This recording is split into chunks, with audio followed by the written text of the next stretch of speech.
2 Samuel 20. And there came to be a man of wickedness, whose name was Sheba, son of Bichri, a Binyamite.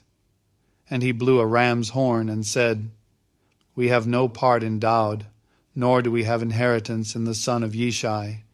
Each one to his tents, O Yisharal. Then all the men of Yisharal deserted Daud to follow Sheba the son of Bichri, but the men of Yehudah, from the Yarden as far as Jerusalem, clung to their king, and Daud came to his house at Jerusalem. And the king took the 10 women, his concubines, whom he had left to look after the house, and put them in a protected house and supported them, but did not go into them. So they were shut up to the day of their death, living in widowhood. And the king said to Amasa, Call the men of Yehudah for me within 3 days, and be present here yourself. And Amasa went to call the men of Yehudah, but he delayed longer than the appointed time which Daud had appointed him. And Daud said to Abishai, Now Sheba son of Bichri is going to do us more evil than Absalom. Take the servants of your Aduni and pursue him, lest he find for himself walled cities and escape us. Then the men of Joab went out after him, with the Kerethites and the Pelethites, and all the mighty men. And they went out of Jerusalem to pursue Sheba, son of Bichri. When they were near the large stone, which is in Gibeon, Amasa came before them, and Joab was dressed in battle armor, and on it was a girdle with a sword fastened in its sheath at his hips. And as he went forward, it fell out. And Joab said to Amasa, Peace, my brother. And Joab took Amasa by the beard with his right hand to kiss him. But Amasa was not on guard against the sword in Joab's hand. And he struck him with it in the stomach, and his inward parts poured out on the ground, and he did not strike him again, and he died. Then Joab and Abishai his brother pursued Sheba, son of Bichri, and a man, one of Joab's men, stood beside him and said, Whoever is well pleased with Joab, and whoever is for Daud, let him follow Joab. And Amasa was rolling in his blood in the middle of the highway. And the man saw that all the people stood still.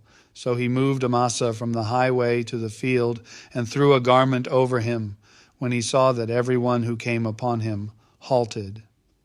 When he was removed from the highway, all the men passed on after Joab to pursue Sheba son of Bichri.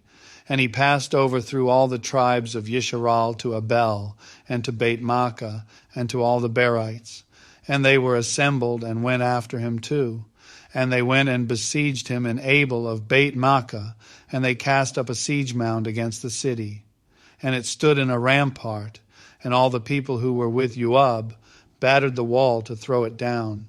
Then Awizashah called out from the city, Listen, listen, please say to Joab, Come nearby, so that I speak to you.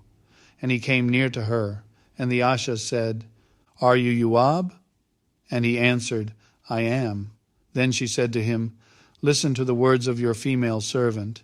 And he answered, I am listening. Then she spoke, saying, In former times they often spoke, saying, Let them inquire of Abel, and so they ended the matter. I am of the peaceable and trustworthy ones in Yisharal. You seek to destroy a city and a mother in Yisharal. Why do you swallow up the inheritance of Yahuah? And Joab answered and said, Far be it from me to swallow up or to destroy. That is not the case. But a man from the mountains of Ephraim, Sheba son of Bichri by name, has raised his hand against the king, against Daud. Hand him over, him alone, and I withdraw from the city. And the Asha said to Joab, Look, his head is going to be thrown to you over the wall. So the Asha in her wisdom went to all the people, and they cut off the head of Sheba son of Bichri, and threw it out to Joab. Then he blew a ram's horn, and they dispersed from the city, each one to his tent. And Joab returned to the king at Jerusalem. Now Joab was over all the army of Yisharal, and Benaiah son of Jehoiada was over the Kerethites and the Pelethites, and Adoram was over the compulsory labor, and Jehoshaphat son of Achilud was recorder, and Shea was scribe, and Zadok and Abiathar were the priests, and Ira the Yairite was priest to Daud.